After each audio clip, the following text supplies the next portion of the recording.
All right, everyone, welcome back into another NFL betting video. Going to be giving you guys my week 3 deep dive, highlighting all my favorite bets and stacks and going over the logic as to why I like a lot of the bets that I do. Let's go ahead and get into it. So we're going to start off with the first game, which is going to be the Steelers versus the Patriots. Okay, this game is projected to be a close game, about 1.5 points in favor of the Steelers. We look at the game total. The game total is fine. 44.5 points is pretty darn solid there. Now, for me, in terms of betting, I don't really want to touch this game. I do think it's a game that could potentially be an under bet for the game total, but nothing too crazy in regards to that. But I do think we are going to get some decent prop bets in general for this game. Now, it is worth calling out that one of the bets that I told you guys earlier on in the week that I really liked was with Aaron Rodgers for over his passing yards. That bet has been bumped up by like 15. Okay, and part of the reason as to why I like that bet was because the Patriots thus far have given up the most passing yards per game to opposing quarterbacks. They have given up 677 passing yards per game. Also, 3 touchdowns. They have had only two INTs though. They're not really giving up that much rushing production, which for Aaron Rodgers, we don't really care about that. And so to me, since this bet has already been bumped, I am very comfortable getting into his over fantasy score here, where if we look at the difference between prize picks and underdog, 14.5 for his fantasy score, I like the fact that that bet is popping up as a good bet. Now we continue on in regards to some of the other bets that we're getting in this game. I don't think we really need to touch it, guys. Kenneth Gainwell, Jaylen Warren, they are splitting the workload in this backfield. Week 1, it was Gainwell that played more. Week 2 is Jaylen Warren that played more. You know, beginning of the season, we would have thought it had been Warren as kind of the RB1, and then maybe a little bit of Caleb Johnson, although as the preseason progressed, I think everyone kind of knew that was not going to be the case. But really, to me, I'm looking at some of the bets that we're getting in this game for the Steelers, and I don't feel like we need to go out of our way to target any of the other bets that we are getting. Now, again, if you're playing on prize picks and maybe even underdog, this could end up being a middle with his fantasy score. If you want to bet him to get over 14.5 for his fantasy score, great. Do that on prize picks. If you want to bet him to get his under fantasy score on underdog, that is fine. That could end up middling.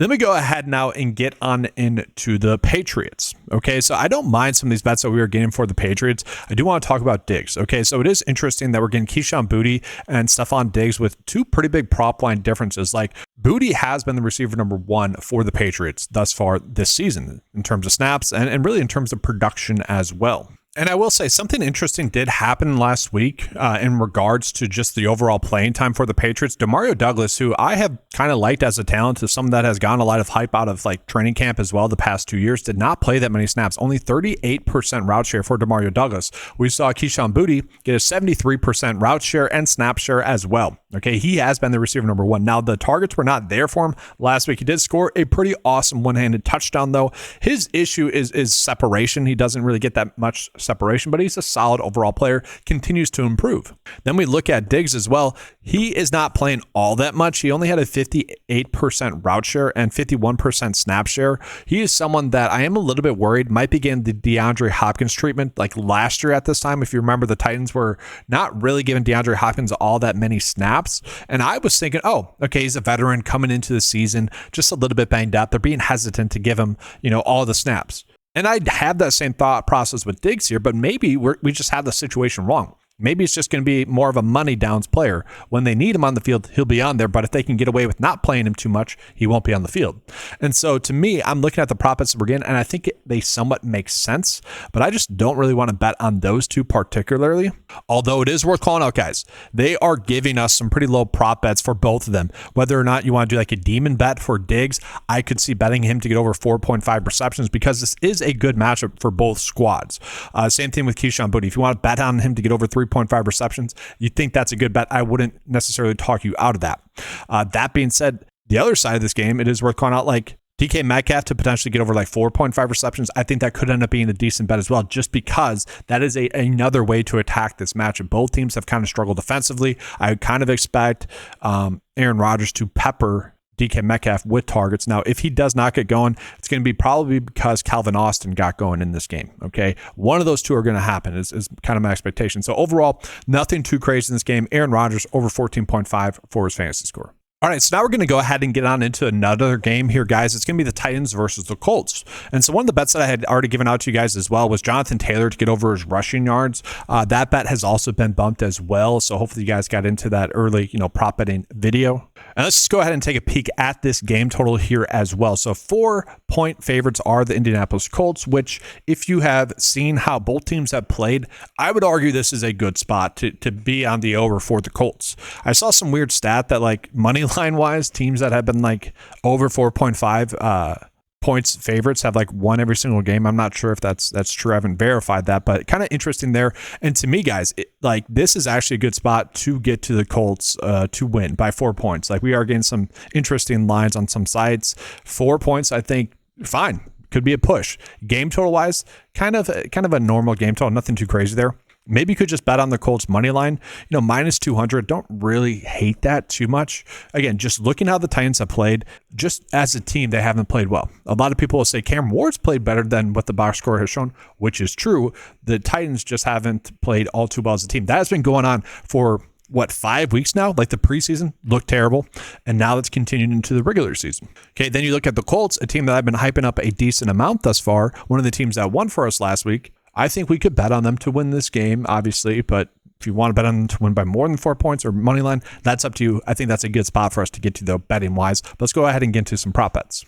And so an interesting bet just right away is like with Josh Downs. We see that we're seeing a big prop line difference for him between prize picks and underdog. Okay. And I think that's kind of just rooted in the fact that he is someone that is more of a PPR type guy. And I actually don't hate the idea of getting to him for like over 4.5 receptions. I think that could end up being a decent spot.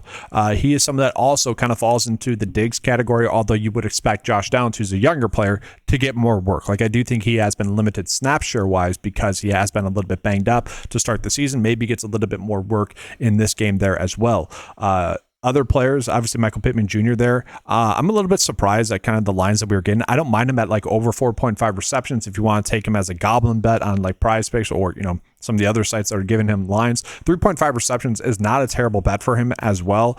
But to me, I think I just want to stick with like Jonathan Taylor. If you have missed out on Jonathan Taylor for over his rush yards, you could potentially do his rush receiving yards. Although I think if you missed out on it, probably just staying away from him. No need to jump in on that if you're late to it. On the flip side of this, looking at some of the prop bets that we were getting, I could encourage these two bets here. Calvin Ridley actually to get over his 4.5 receptions. So if you guys are betting on, more traditional sports books, this would be a decent bet. I think not going to be a good bet for you guys on Prize Picks. You wouldn't bet the over on Prize Picks. Okay. You're never going to bet a bet that has a 53% chance to get the under on Prize, but you're not going to bet the over for that. It's just a terrible bet. Don't do that. Okay. Go to a site, even like Underdog Sleeper, that are going to give you a boosted payout for a bet like that. Okay. Prize Picks as a standard line, do not bet that. But I do think it could end up being a decent bet for us for his over 4.5 receptions. So this isn't like an egregiously good matchup by any means, but it's also not a bad matchup. It's a middle of the road matchup here against the Colts. Okay, Calvin Ridley, though, is playing a lot of snaps, guys, okay? And he is getting a lot of targets as well. We look at it, guys, 6 and 8 targets in the last 2 games. Now, they have been more difficult matchups. I would say this is the easiest matchup that he has had thus far.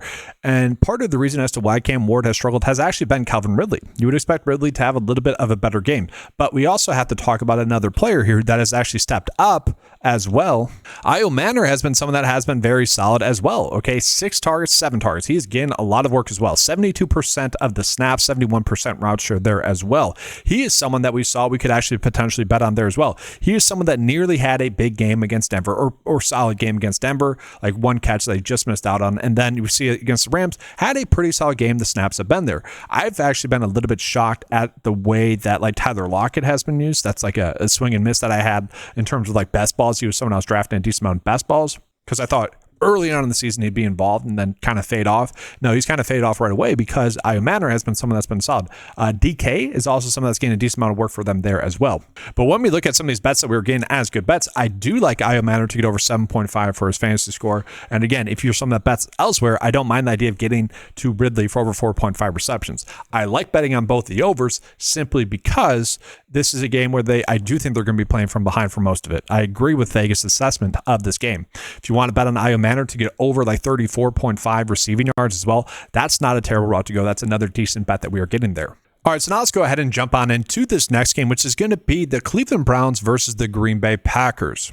Okay, when we look at the game total for this game, it is going to be, a little bit lower scoring of a game, 41.5 points, which I think that's just due to how poor the Cleveland offense has looked with Joe Flacco. His time is certainly limited there. He looked pretty bad.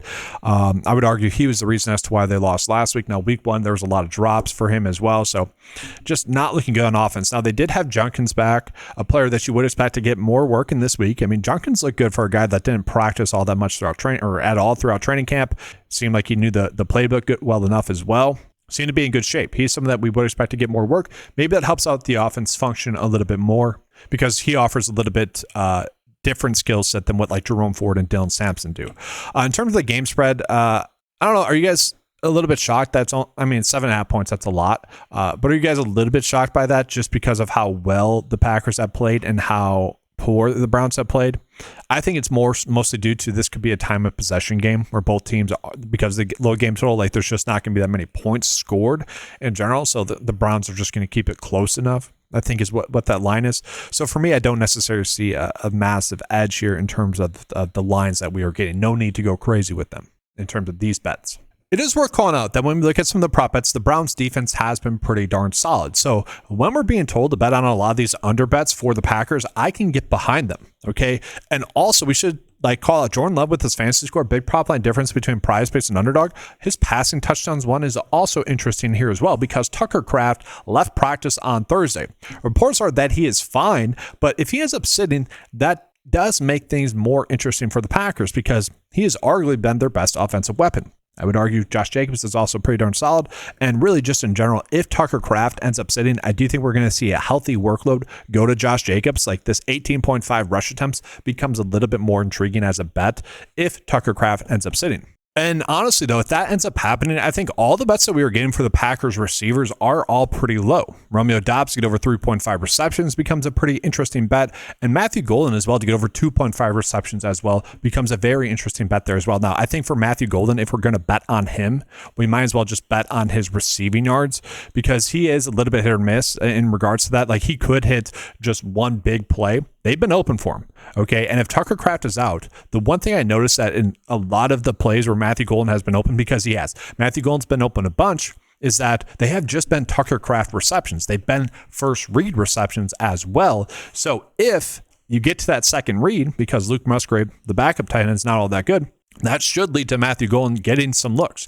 And there's been a bunch of quotes. They haven't exactly been saying, we are going to get Matthew Golden the ball, but they have basically been like, yeah, he is open. We do need to give him the football more. Okay, that has been something that's been said. It hasn't been exactly like the squeaky wheel gets the grease. It hasn't been exactly that, but it's been pretty close to that type of situation. And it's not the best matchup, don't get me wrong, but those two to me were pretty kind of interesting, those receptions and also receiving yards. Because on top of that, guys, you got to remember that also Jaden Reed is going to be out. Now, this line for Dontavian Wicks that we are getting is a little bit interesting as well. The plus money bet for him to get like over 3.5 receptions does become an interesting bet for me here as well. Okay, Wicks ended up playing more snaps than I would have thought he was going to, and I think that just comes down to like trust and chemistry there for Jordan Love. So Wicks ended up playing 64% of the passing down plays. Matthew Golden, for what it's worth, played 67% or had a 67% route share as well. Wicks ended up with 6 targets in that game. Okay, 2 in week 1. That was with Reed healthy. Okay, so with Reed being out and potentially Tucker Kraft being out, I think that could lead to really all 3 pass catchers getting more work in this game. And although I do think that Matthew Golden could have a massive game, it is a little bit more risky. All these are interesting bets, especially that they're all standard bets. And in this regard, the fact that it's a boosted payout, being a demon bet is certainly interesting to me. But again, matchup is not perfect. And then from there, we look at some of the other bets that we were getting in this game for the Cleveland Browns, mostly just fantasy score prop bets. I could see David Njoku playing well. But again, this was another spot where I was telling people to bet on like Joe Flacco for under his passing yards. This one came down by like 20. It came down a bunch, his under passing yards. And although I like the talent of Junkins, the Packers have been pretty darn good. I do think we could potentially see some screens hit for maybe Dylan Sampson or Jerome Ford. I don't see Junkins getting used that way.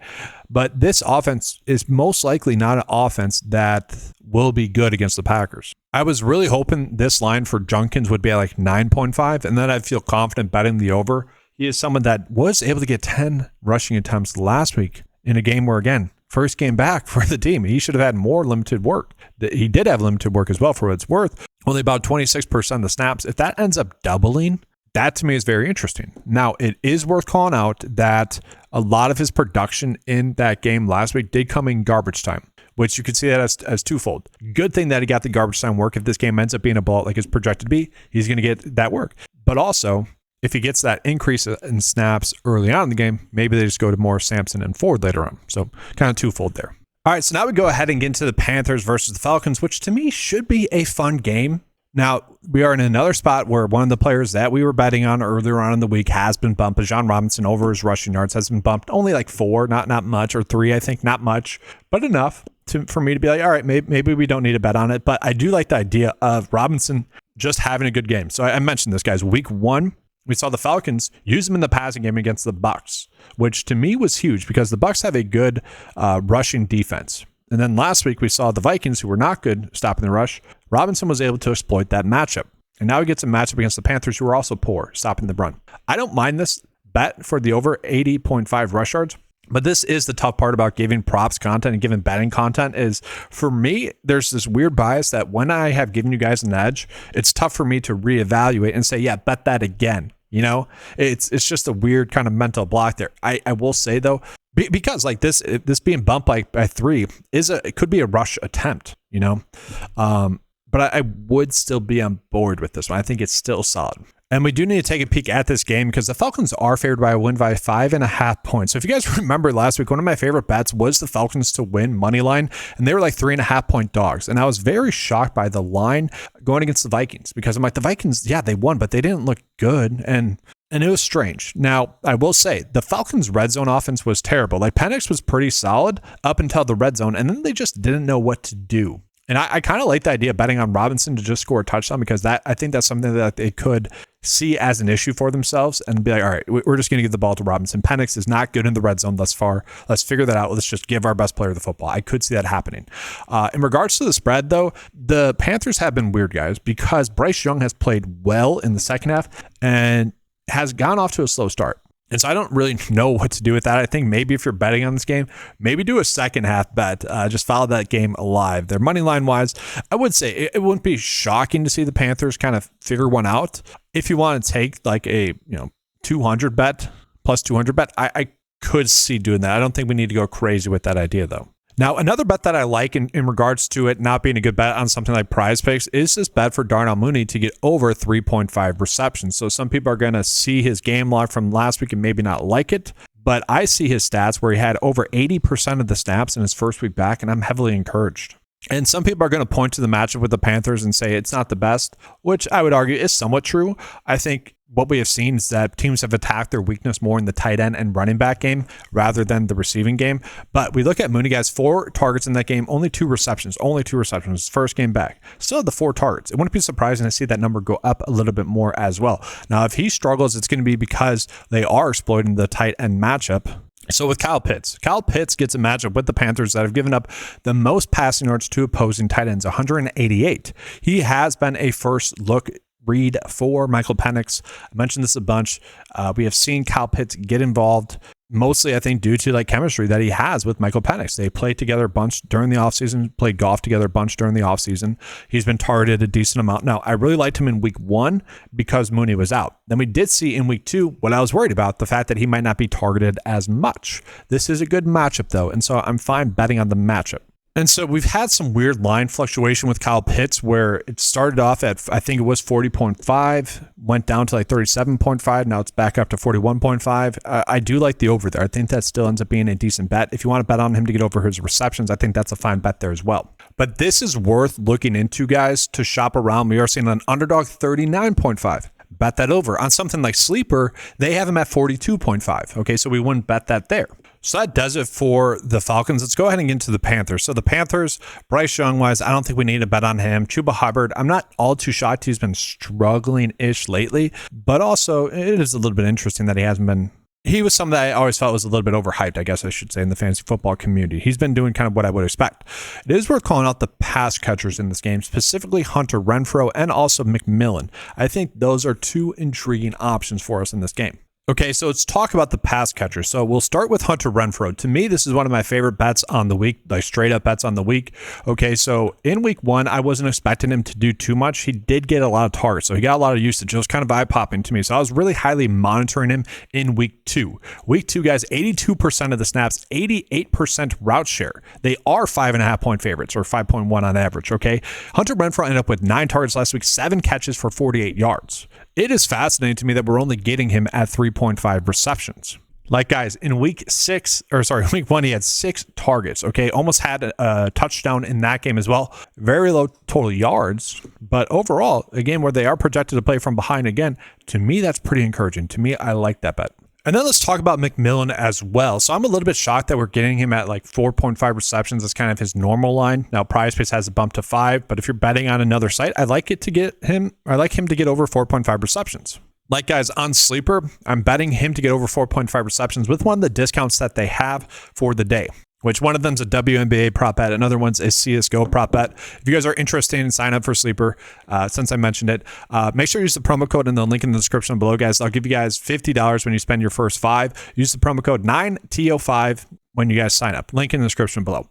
But again, they are doing a discount there, so I wanted to call it. I like to call it when we get discounts like that, so you guys can take advantage of that. If there's a bet that you like, and him to get over 4.5 receptions, I do like. Okay, in week 1, 10 targets. In week 2, 9 targets. Okay, the argument would be for him to not get this over is that Atlanta's just going to put their defensive attention onto him because he has been their best offensive weapon and he has looked good. Okay, you look at Deontay Johnson at the start of the season last year. He has been that for the Panthers, just more consistent, I would say.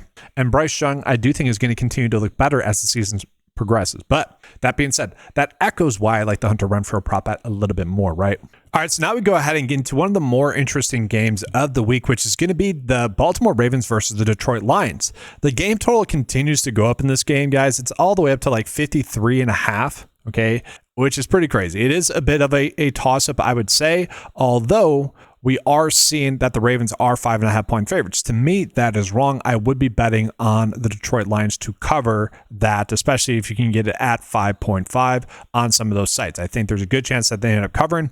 Maybe they even win. Okay, I'm a little bit surprised at that difference. Okay, I would favor the Ravens to win. This is not like the Bucs or Falcons last week, where I was pretty adamant that those two lines were wrong and that I would actually favor those two teams to win. It's not exactly that. Like, I would still favor the Ravens to win this game, but I do think that they are going to cover.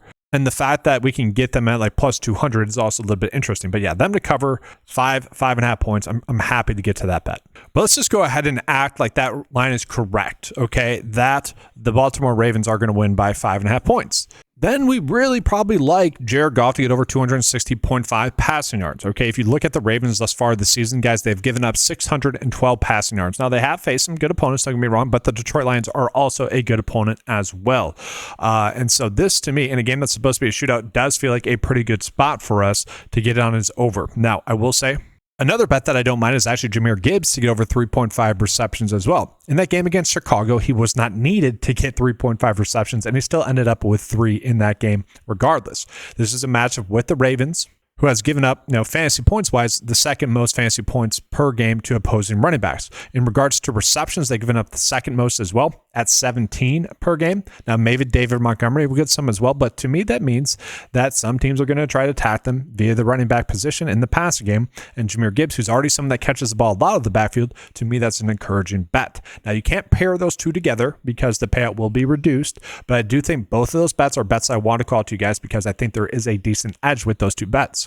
Now, the issue with that, again, is that we're being told to bet the under via Vegas. Vegas expects the under to hit. So again, the Jahmyr Gibbs reception bet is not one that you would place on PrizePicks, just to make that clear. In regards to Jared Goff for over his passing yards, whatever, it's fine. Just, you can bet that. If you think the game's going to be a high-scoring game, you can bet that over. Now, it is worth calling out the Ravens have given up a lot of production to opposing tight ends, so maybe Sam Laporta at over 4.5 receptions is a bet that you could think about getting to, although I don't need to get to that over bet. If it's going to be a shootout, I think we probably want to look at Zay Flowers in some capacity. Maybe that's his over fantasy score. At 15, that feels like it's the correct line, though I wouldn't go crazy with that, so we'd probably just be looking at him to get over his receiving yards, which I don't love. he's someone that earlier on in the week I was on a decent amount. In a game stack, I do like it, okay? I have somewhat pumped the brakes a little. I still like the over, okay? I still like the over, but the fact that the point spread has increased, that worries me a little bit. That worries me that it might be more of a run-heavy script, although I still feel pretty good about it, okay? And I do think that attacking him makes sense, and this is the best line that we can get for him. 66.5, we can get there. Now, another interesting bet that we're getting into this game when we're looking at it in regards to like prize picks and underdog prop bets would be actually just Justice Hill to get over 5.5 for his fantasy score. If you look at it last week, guys, yes, he got maybe more work because that game ended up being a blowout, but it really wasn't for most of the game. Justice Hill ended up getting 42% of the snaps, had 3 targets in the game, 3 receptions, 18 yards. And although we do know it's probably going to be more of a Derrick Henry game, I don't mind the idea of getting to Hill if he's going to be involved in the passing game in this game. So not terrible, also not one we need to go crazy with. Just want to call it though because that was a plus EV bet that we were getting. All right, so now we go ahead and get on into the Eagles versus the Rams, another game that should be a pretty fun game in regards to like NFL viewing purposes. Now, when we look at this game, I was a little bit shocked at the game total, only 44.5 points. To me, that is a good over bet for the game total there. That's a bet that I want to get to there as well. Point spread wise, we are going to see that the Eagles are 3.5 point favorites. I'm fine with that. I think that makes sense. Money line, I could see the Rams winning, but it's not too egregious in regards to some of the lines that we were getting there in general. So don't need to go crazy with that. But yeah, the total, I think I'd be fine betting on the over. That's kind of my expectations. Now, when we look at some of the bets that we were getting for the Rams, nothing too crazy in regards to ones that we need to be going out of our way to target. A lot of people are betting on this big prop line difference that we're getting for him passing yards wise, for Stafford passing yards wise on prize picks. And if I'm saying I think this game is going to be higher scoring, that is probably a bet that we want to get to for the over. Which in a way, it's weird. I don't necessarily love that just because I think we are getting a bigger edge with some of the pass catchers here. But those are all, like on prize picks, those are all a little bit discounted. Like I do like Devontae Adams to get over 4.5 receptions in this game. Again, I think it's going to be a higher scoring game. He's really not leaving the field. The role has been there for him that you'd want it to be. And we look at, guys, the last 2 weeks, 13 targets, 8 targets. Really like that there from him. So I really think that it's not hard to see him get an extra target in a game where Vegas has him as dogs. And so I do like Devontae Adams to get over 4.5 receptions. I also don't mind the idea of betting like Puka Nacua to potentially get over like 6.5 receptions as well. Although with Nacua, that line seems to be a little bit more solid. He had 9 targets, 11 targets. He's going to get used a lot if this game is higher scoring. I do like that there as well. Another player that we need to talk about here, though, for the Rams is going to be Tyler Higbee. Okay, Tyler Higbee has had a weird season thus far, okay? Week 1, I was pretty in on him to have the role that he had at the end of the season last year, where he kept building upon it after he returned from injury. Then last week, he had that role. Okay, 4 targets, 4 receptions, 37 receiving yards. Okay, but Tyler Higbee, guys, played the snaps that we wanted to play it last week. 75% of the snaps, 59% route share. That was encouraging. And so if they are going to be playing from behind, especially against a team where they should have to keep up with them if the Eagles are playing well offensively, which they haven't really done, then Higbee for over his receptions, receiving yards is also an interesting bet as well. So right now he's at 20.5 receiving yards. This is a little bit misleading because they're not counting the first game, just as an FYI if you're looking at the last 5. But I think that is a decent bet to get to the over with. That's this could be a bet where we look at back at the end of the season and be like, that was like Quentin Johnson week 1. I was like, he was at 22 receiving yards. I'm like, that's strange. I forget what it was, but I called out that to you guys. I'm like, this is a strange line. That could be what we think about Higbee here, a few weeks from now. Like, how did we ever not bet on him to get over 20.5 receiving yards? If his role stays the same, that would be the thought. And then I will say, looking at some of the Eagles bets that we were getting, I don't really see any specific edges with any of the lines that we were getting. If you guys like any of them, let me know in the comment section below. Maybe like Jalen Hurts to have a good game. Again, I think this could be a solid game. Maybe him to get over his 191.5 passing yards. I could see that. But again, I feel like all of the lines are pretty much correct. All right, so let's go ahead and get into another kind of interesting game. We got the Raiders versus the Commanders. So the Raiders, Geno Smith specifically, did not look good last week. And then you also have the Washington Commanders, who are likely going to be without Jaden Daniels and also Austin Eckler. They're going to be relying on Ja'Cory Krosky Bill Merritt, and then also Marcus Mariota. Now, I think in regards to how the Washington offense has looked thus far this season, this is not a take for the rest of the season by any means, but in regards to how the offense has looked so far this season, I don't think going from Daniels to Mariota is going to be a big drop-off, okay, for this game specifically. if it was a good matchup, I think we could be betting on a lot of the players in this matchup to have a good game. The issue is I do think this is actually a pretty difficult matchup, although Herbert was able to have success last week. I don't necessarily think most teams are going to have success. I think Herbert is just playing pretty darn well right now. And so I don't think we're really targeting many of the bets here for the Commanders or honestly the Raiders as well. Now we look at the game total to me, like 44.5. I don't know, does that seem a little bit too high to you guys, given how bad the Raiders offense looked and given how many backups the Commanders are going to have? I will say, I don't know what's going on with the Commanders being 3.5 point favorites. I think this is much more of a toss-up. Okay, again, to use last week as an example, the Bucs and the Falcons, where I was like, they should be the favorites, bet on their money line. As a result, it's not exactly that, but to me, this is much more of a toss-up, and so I am comfortable telling you guys that it should be much more of a toss-up. I'm not saying that the Raiders are going to win, but I am saying that it should be a closer spread, and so I actually don't mind the idea of betting on what I view as a 50-50 split for a team to win moneyline-wise. Okay, I think that's the better side of this bet.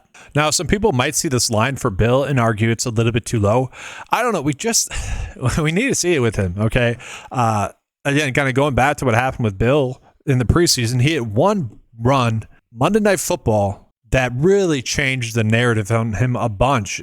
Like, for me, someone that was trying to draft him at that point, I was pissed off. I was like, gosh darn it, why do you have to hit that run on Monday Night Football? Because his ADP is skyrocketing now. I'm like, gosh darn, like it already was, but at that point after that run, it's like, there's no going back to it. And it was just like a basic NFL run that most players are going to make. And I was just like, come on.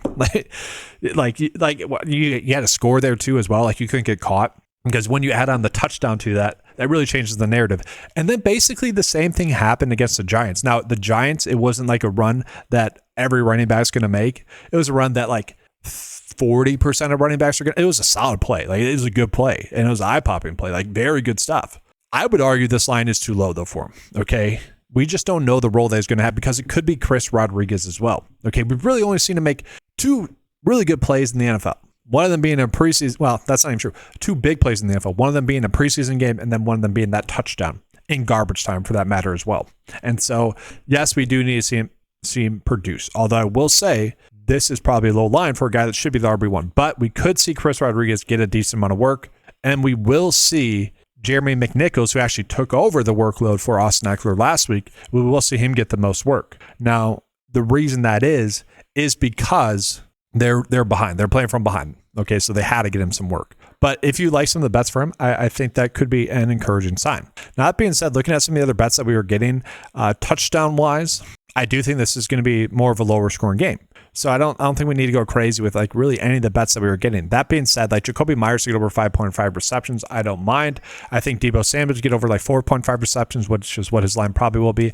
I would like that bet as well. But Jacoby Myers, this seems like a bet that we should be getting to. His role is there. Now, the issue is it's not like a great matchup, but if Vegas is correct, where they are potentially going to be playing from behind, he had 12 targets and 10 targets thus far this season, guys. Okay. And 6 receptions and 8 receptions. This has been the norm with him. And this is a quarterback upgrade from what he has had the past 2 seasons, maybe in his career. And that's not me gassing up. Gassing up Geno Smith. I've already said he's bad. He played badly last week. But the fact that Jacoby Myers was still able to be productive, to me, that's encouraging. Now, I will say his production in the first half was a little bit alarming. It did take a late reception there for him to get the over. I didn't love that. But if we are going to constantly get his line at 5.5 receptions, I will be betting on his overs if we are going to get those lines. All right, so now let's go ahead and get into this next game. We have the Bucs versus the Jets. So the Jets are going to be starting Tyrod Taylor with Justin Fields being out.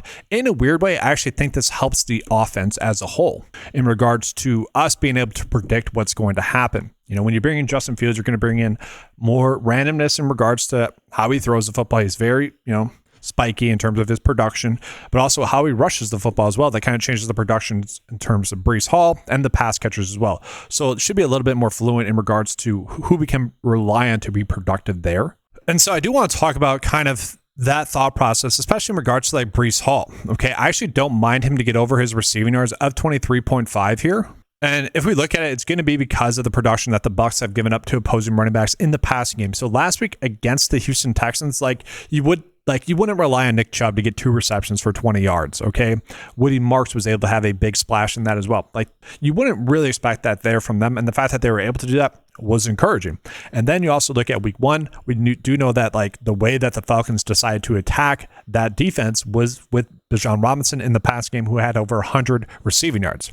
That production is kind of skewing the data for them, but they have given up the second most receiving yards to opposing running backs. I think that is like, something that we should talk about. And if we look at like Breece Hall, he does have a 50% route share. So he is splitting the work somewhat, guys, only playing 64% of the snaps, but he did end up with 3 targets. And maybe that's a matchup that they see and want to exploit. I could see getting to that over, although it does feel like it's mostly correct there. I think there's a slight edge there, though. Then for what's worth, we do need to call out the big prop line difference that we are getting for Garrett Wilson as well. He is playing a bunch. Okay, he had 8 targets last week there as well, 4 receptions, 50 yards. Now, the matchup with the Bucs in regards to pass catchers has been interesting thus far this season because teams have not been all that productive thus far. Only 251 receiving yards for opposing receivers, which is a little bit shocking to me, especially when you had them go up against Nico Collins, but Nico Collins only had 1 catch there. And then Drake London didn't really do much as well in week 1 that much. So it is interesting that they've been able to kind of shut down receiver number 1s. And that's where we are seeing these big prop line differences here, guys. Big prop line difference between underdog and prize picks. So shop around. I did want to call that out because we are seeing some different lines across all the various sports books for him. And then for the Bucs, we do need to call out a situation here in regards to Emeka Egbuka. So Emeka Egbuka is currently questionable. If he were to sit, which I'm not expecting, I think he's going to play, but if he were to sit, and then also Chris Godwin were to sit as well, I think it might be a little bit too soon for him to play. Okay, we actually got that confirmed as I'm recording this video. Very nice. So he's not going to play. I shouldn't say very nice, but in regards to the point I'm trying to make, Sterling Shepard, guys, who's already playing a lot of the snaps, would become much more intriguing as well. So if Egbuka sits, we would expect Shepard to even get more work. Okay, Shepard already had an 88% route share. Okay, had 4 targets, 4 receptions, and 43 receiving yards last week. And then we look at week 1, 6 targets, 3 receptions. Okay, very productive there. We like that production. The issue that with Sterling Shepard right now is because of the questionable tags with Emeka Egbuka, we're not getting any lines for him. Either way, I think if his line's at like 2.5 receptions, maybe 3.5 receptions, we'd want to bet the over. If Ibuka's out, I think I'd be fine betting on him to get over 4.5 receptions there as well. Okay, so I did want to call it because I think that will be a decent edge for us. All right, so now we go ahead and get into another interesting game here. We have the Texans versus the Jaguars. We look at the point spread. It is a toss-up, and I would agree with that. Both teams are actually a little bit banged up in this game as well, which if we look at the point total, I think that's reflected in that as well. I expect it to go up a little bit if everyone's that's questionable is active. And so who's questionable that we need to worry about? All right, so let's start with the Texans, guys. The only player, the big news player is Christian Kirk. I expect him to play, and I do think that actually should help out CJ Stroud a bunch if Christian Kirk is indeed back. He needs that short yardage target that should open up stuff for also Nico Collins. Then we look at the Jaguars, guys. They're a little bit banged up. So you got Brian Thomas Jr., who is expected to play. He was questionable, maybe a little bit of an excuse with an injury. We'll see. He had a bunch of drops. And then we also have Tootin here as well, who's a little bit banged up. We're expecting him to play as well. So if they are all active, I do think we could actually bet on the game total to be a little bit higher. Like I'd be fine betting on it to get over 44. Good chance for it to be a push, but I think I'd be fine with that for the over as well, especially at a plus number bet. Now, really in regards to the Houston Texans, the only player I think we could bet on is actually Nick Chubb here, whether it's his over rush yards or rush attempts. I think this is finally a game that should be a good game for Nick Chubb. Okay, he's had some difficult matchups to start the season. This is finally one that I think makes sense. The issue with Nick Chubb is that Woody Marks should start to get more and more work. We actually saw it happen a little bit last week, but Nick Chubb to me is the running back number 1. He's looked impressive. Only 52% of the snaps last week. We did see Woody Marks end up getting 28%. I do think it's going to be more of a 60-40 split as the season progresses. Dare Ogunbowale, who is the third down running back, is going to start to get phased out, I think. But to me, this is a matchup where if you're trying to win it, you're going to rush the football against the Jaguars. And so that, to me, would be the bet I'd want to go with. I wouldn't want to bet over 52.5, though. At 50.5, like, again, that could end up being a rush attempt there. So that would be the bet I would want to go with. He had 12 rush attempts last week. Again, you're not going to rush the football against the Bucs. This is a matchup where you are going to try to rush the football a little bit more. So I don't mind him to get over 13.5 rush attempts as well. But overall, not too crazy of edges there. And then I am a little bit shocked at the line that we're getting for Travis Etienne in regards to his rushing yards. Okay, he is getting used a bunch, especially with Tank Bigsby gone. A lot of people were maybe questioning what the workload would be for him last week. He ended up playing 66% of the snaps. Tootin ended up playing 26, and Allen ended up playing 16. That is the workload split that we want. Now, we might be a little bit worried about this matchup here with the Houston Texans, and that is something that I understand. Okay, because their data is a little bit skewed in regards to the yards that they've given up, but 204 rush yards thus far this season, 2 rushing touchdowns, an average of 4.4 yards per carry as well. Like, that does bode well for Travis Etienne, who is going to get a decent amount of work. Okay, he's getting we see the rush attempts is at 13.5, which is also probably a little bit too low. But if he does get 13.5 rush attempts, I think there's a good chance that he ends up getting his over 56.5 rush yards as well. All right, so we have another interesting game here between the Vikings and the Bengals. Both teams are going to be playing their backup quarterbacks. And both backup quarterbacks actually get pretty interesting spots. So we know that Jake Browning has good pass catchers, right? They invested in the tight end position the last 2 off seasons, signing Mike Gesicki and Noah Fant. Obviously, Jamar Chase is there, and also T. Higgins, with Chase Brown being there as well.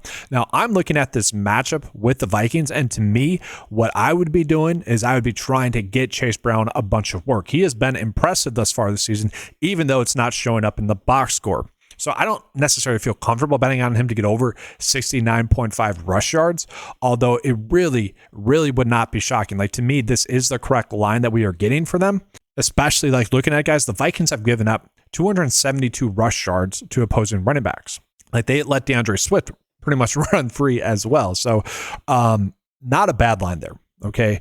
But again, it does feel like we'd be forcing a little bit. Like, if it was at, I don't know, like 62.5, like I'd be more comfortable doing that, obviously, right? If it's a little bit lower, but you guys get the point. And so let's just go ahead and take a peek at this matchup as well. So point spread wise, Vikings are, 3-point favorites, which I get it, but I also don't. Like, Jake Browning, I know he threw a couple of or a few picks. They weren't really egregious picks. Okay. They just weren't. One was situational. Another one, a little bit his fault as well. But overall, I thought he played fine. He did what you would want him to do. We have not seen Carson Wentz play for the Vikings yet as well. So the fact that Browning looked fine, good enough. The issue with the Bengals is the O-line, more so than Joe Burrow or Jake Browning. Okay, that's been the issue. But I do think Carson Wentz you can trust a little bit more. I think that's what's going into that. And looking at the game total, it is a pretty low game total. Would it be shocking to see this game total be a little bit higher?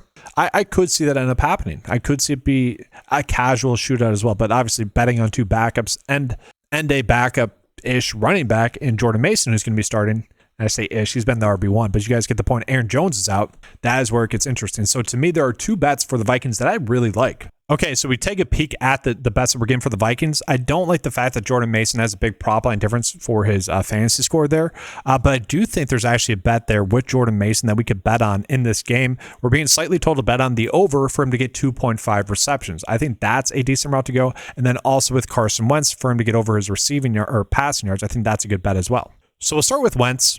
Just given the matchup with the Bengals, this is a matchup where he should be able to go off against.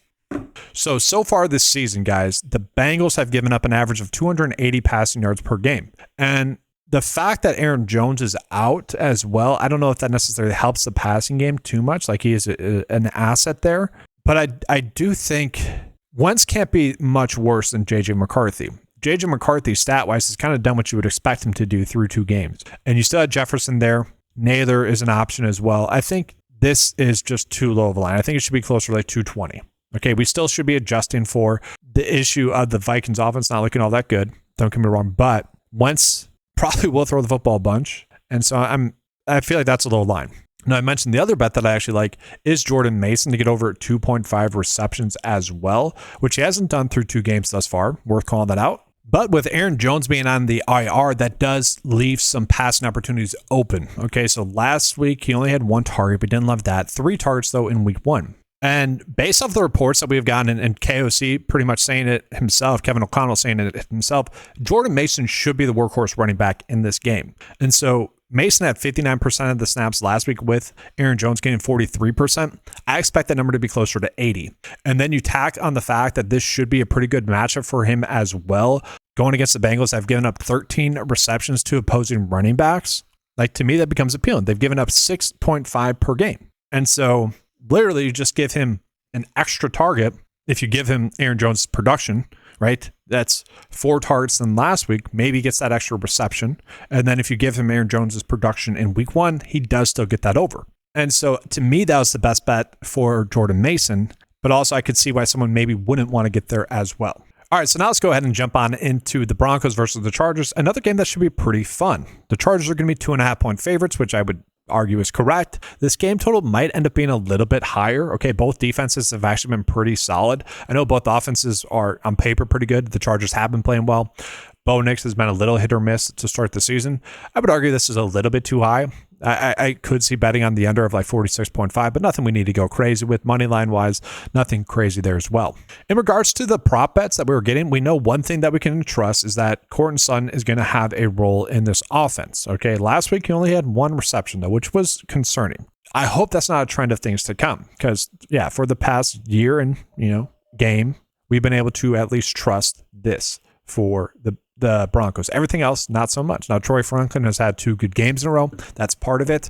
But if this is going to be something that continues, we can't trust on him.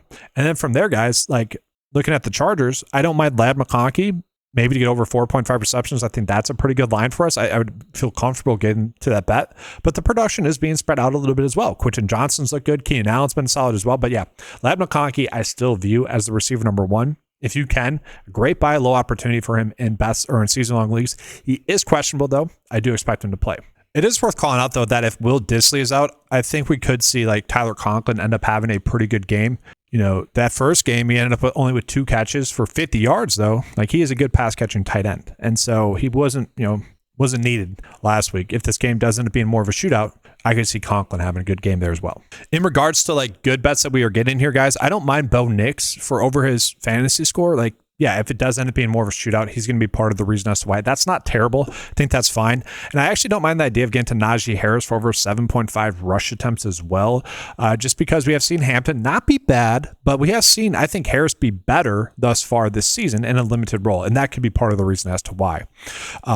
But I think it makes sense for it to be more of a 50 split rather than what it has been thus far this season. So I like that bet. I think that's a solid bet for us as well. And so looking at the game total for the Saints and Seahawks game, guys, it is a low scoring game at 41.5 points. We look at the point spread as well. The Saints are 7.5-point favorites, which is going to lead to this point spread is going to lead to another pass heavy script for the Saints most likely, which leads me into one of my favorite bets on the week, which is going to be Juwan Johnson to get over 4.5 receptions, which he's been able to do the last 2 weeks. On top of that, this is a pretty solid matchup for opposing tight ends as well. Okay, we look at the matchup, and thus far this year, the Seahawks have given up an average of 8 receptions to opposing tight ends per game. Okay, so that is bottom 3 in the league in terms of easiness, and they've also rank out 3rd easiest in terms of catch rate to opposing tight ends at 89%. And so that leads me to really like Juwan Johnson, who's basically not leaving the field. Okay, he's gained a bunch of targets as well.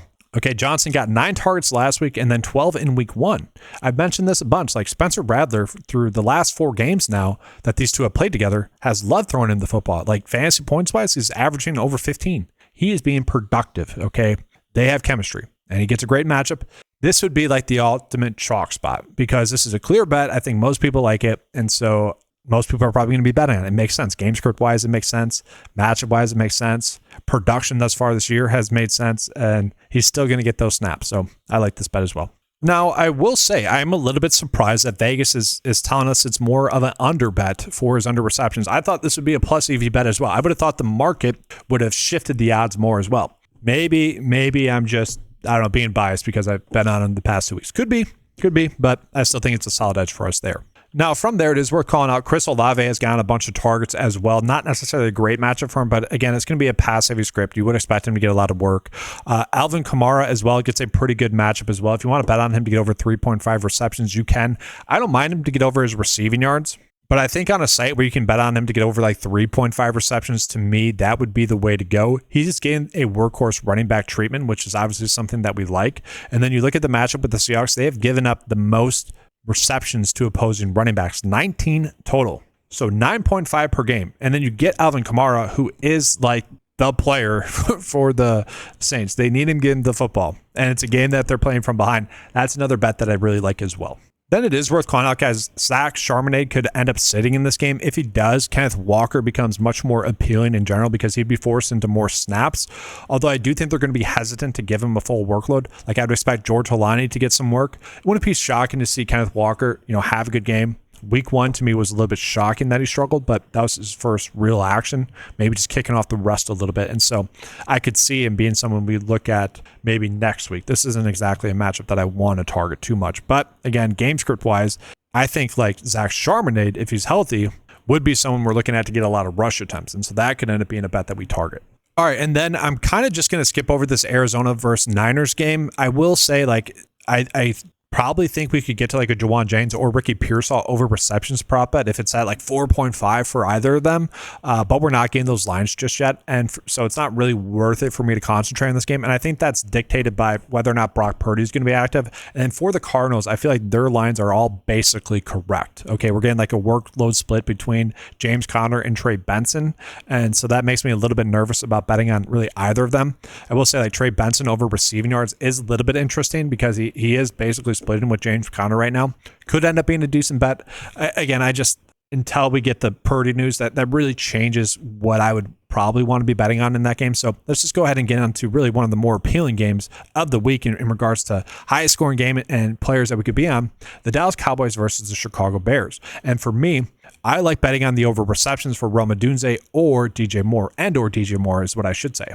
Okay, so we do have to call out the game, the point spread here, guys. So it is a game in which this is a bet that to me doesn't really, the lines don't really make sense. Like the Cowboys almost beat the Eagles, okay? And I would argue they did play well in that game. Like they should have won. Like CeeDee Lamb dropped a couple of passes in that game. And then, yes, it was a little bit of a shootout against the Giants, and that's probably why. But I don't know. To me, they should be 3.5 point favorites in this game. So I'm looking to bet on the over here in terms of the spread.